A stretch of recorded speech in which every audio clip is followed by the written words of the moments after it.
a club that was located within the high-end hotel in the underdog city called Burning Suspension. There was a party there, and the people in the club were the 7 crucial members of the Youth Autonomy Association. They were the second and third generation of the 7 families located within the Baskerville territory. The blonde guy tells the servant to like the drink spilled on the table, and they thank him for being able to enjoy this precious drink. He tells the others that no matter how much they spend, the money will keep replenishing thanks to the Baskervilles.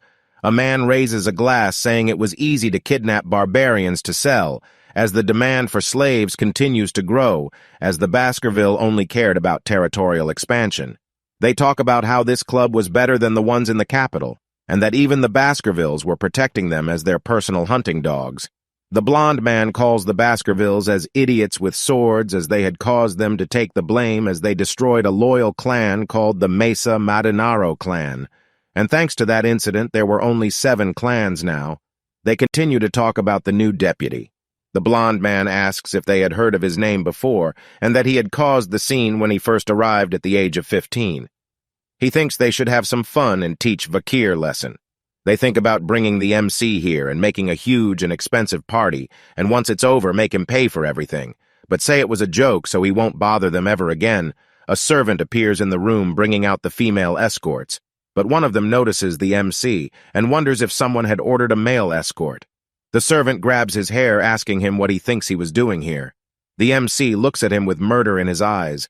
A loud snapping sound was heard in the room. The servant was confused as his arm was in a weird shape. He screams in pain as the members wonder what happened. The MC introduces himself to them and they realize who he was. They asked what the deputy was doing here, and Vakir tells them they called him here. They greeted him in a nervous manner as they whisper to each other, wondering if they should do the plan now. The cure places his hand on the table, telling them to stop the pointless chatting. He releases a red aura, grabbing the attention of the members. Glasses shake all around the tower of drinks, vibrate, and finally exploded. They realize that he used mana manipulation to force the champagne tower to explode by touching the table, making him a graduator class. They continue to whisper among themselves, shocked to find out that he was graduator class at 15 years old. The MC calls out to one of them and grabs his shoulder as he tells the MC that they were going to pay for the drinks. But the MC leans into him, telling him that they should pay for their drinks and wonder if they were planning to force him to pay for it. The rest of them tries to calm the MC down, saying they wouldn't make him do such a thing and that they were just testing him as the city was a corrupt place. But Vakir strikes them in the stomach with his fingers deep inside the body. As it bleeds, he tells them that a dog should never trust their owner no matter the situation, and they only act this way because they have never seen something truly frightening before. As he throws the guy onto the floor, he steps on his face, asking the others if they knew why he did this to him.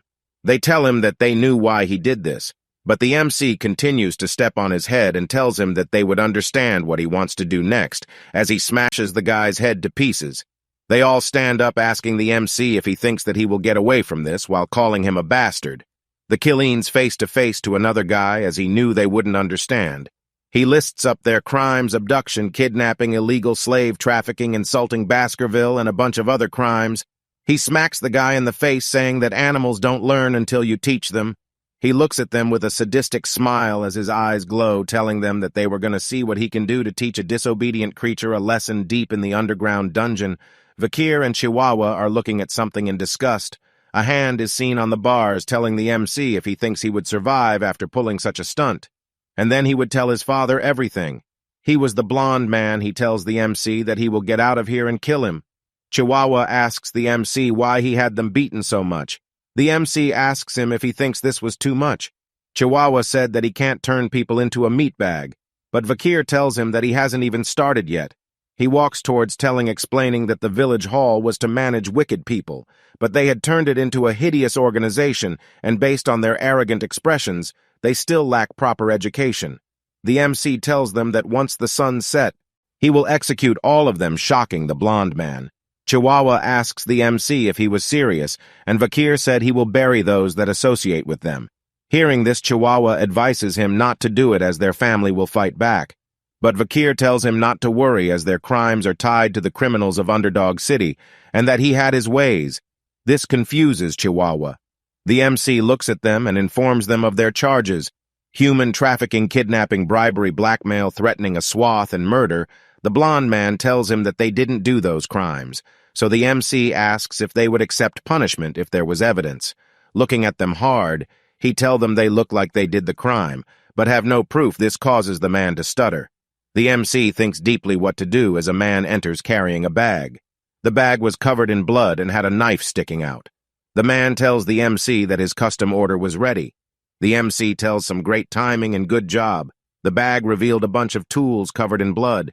The man asks the MC where he got the ideas for the tools, because for the past 30 years he had never seen such scary tool. The MC tells him they were common tools from where he came from. The man asks if the MC came from hell, but Vakir asks if you wanted to learn. But the man declines, saying he would vomit when he sees the work with those tools. The MC looks at the tools, remembering that he alert these tools from torturing demons during the era of destruction. He removes his jacket, frightening the blonde man. He asks them as they stare at him, "Where's that expression of yours that said you won't admit to anything no matter what?" The MC rolls up his sleeves, telling them not to say anything, so he could relieve his cherished memories of his past. For once, rumors spread throughout the town of the 7 members' arrest. The people discuss about the arrest, thinking that the deputy would let them go. Some think that he was going to execute them, but others believe that he would not, as it would cause trouble. They believe that the situation was just a political play between the new and native politicians. As the citizens predicted, the 7 families sent an apology to the new deputy council. The local powerhouses had bent their will, making it possible for the prisoners to be released and the new deputy to be punished by the patriarch. But something else happened. The 7 heads were hung in the middle of the center square. The heads were preserved with salt, displaying expressions of agony as if they experienced excruciating pain until their last breaths. A notice was hung behind the heads explaining the crimes of the heads and their execution details. The citizens were speechless upon seeing the heads. Vakir tells Chihuahua that this was expected because of the loss, and now new change will come to the city. Seeing this will soon cause a bloodbath in the underdog city. The MC tells Chihuahua to brace himself. Chihuahua was confused on how he would play a part, as he was now wearing a mask. He turns around whispering. If this was the right strategy, a figure asks if he didn't trust him, but he still wondered if this was the right plan, as the deputy council was trapped in the cage with people wearing masks all around the place, and people in chains, and not that he was going to be sold as a slave for the strategy. They were somewhere on the outskirts of the underdog city. The slave auction was being conducted, which was an unlawful event that had not been reported. A man welcomes everyone to the circus. He was surprised to see people from the Mat Blanc clan. Reading the note, he sees that they were sellers, and Chihuahua assures him that they were selling. He questions Chihuahua if he was not happy with the slaves from before, as the Mat Blanc clan always bought large amounts of slaves. But seeing the MC red eyes and black hair, he assures Chihuahua that he will take responsibility and sell him at a good price. He hopes that Chihuahua has a good time at the circus. The auction begins in the main 10 as night falls. The people discuss about the slaves that were popular and what they wanted to buy, as the clown man tells them that an item was secretly embezzled by the Baskerville family's knights. It was an A-rank monster that is said to have 19 hearts, the Mercy L, from its leather, meat bones, and intestines. Nothing goes to waste. The price starts at 100 million gold. The price increases till the prize was sold for 250 million gold. The auction continues as the people bid and buy things. A man approaches Clown Mask as he was surprised. They were going to sell something this time. He announces to everyone that something special has arrived and was found deep within the jungle. It was the barbarian of Balak from the warrior tribe in the Lorange Mountain jungles. He tells them they would get a different feeling when they tame a wild slave, and it would be the perfect chance to test their slave training techniques.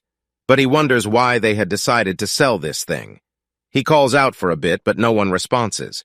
He then decides to lower the bid from 5 to 1 million. But still the people were not interested.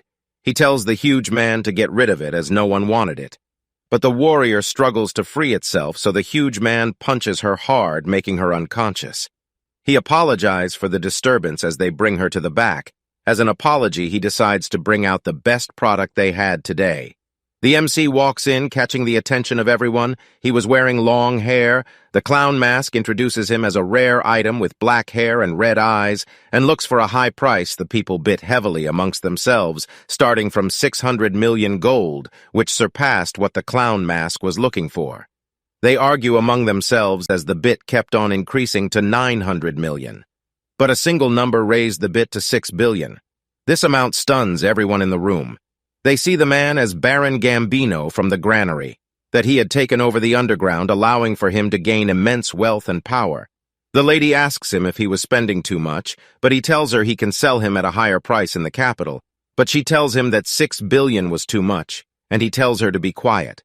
He scolds her for talking back and to try arrogantly bite the hand that feeds her, so she remains silent. The masked clown asked if there was anyone else that wanted, but no one replied. The MC went to Gambino. Gambino looks at the MC thinking that he looked better up close. He tells him not to be nervous as he wasn't a bad man. He pants heavily, telling him that he has thought of many ways to play with the MC. The MC raised his arms and pulls the chain hard, breaking the chains in a swift manner, shocking the lady and Gambino. He lifts his foot up and smashes the ground to the point Gambino flew up and lands hard onto the ground. The MC grabs his back, asking if he wanted to play shield and spear, squeezing hard till he bleeds. The MC tells him that he should be the shield to see if he can endure. Gambino screams in pain, telling Cindy to get the security, but more blood gushed out, stunning her. The cure made him faint as he removes his fake wig. Cindy realizes who he was. The cure Van Baskerville, seeing him shocked everyone in the crowd. The cure tells him that the name Circus fits this place and tells everyone that they won't return in one piece.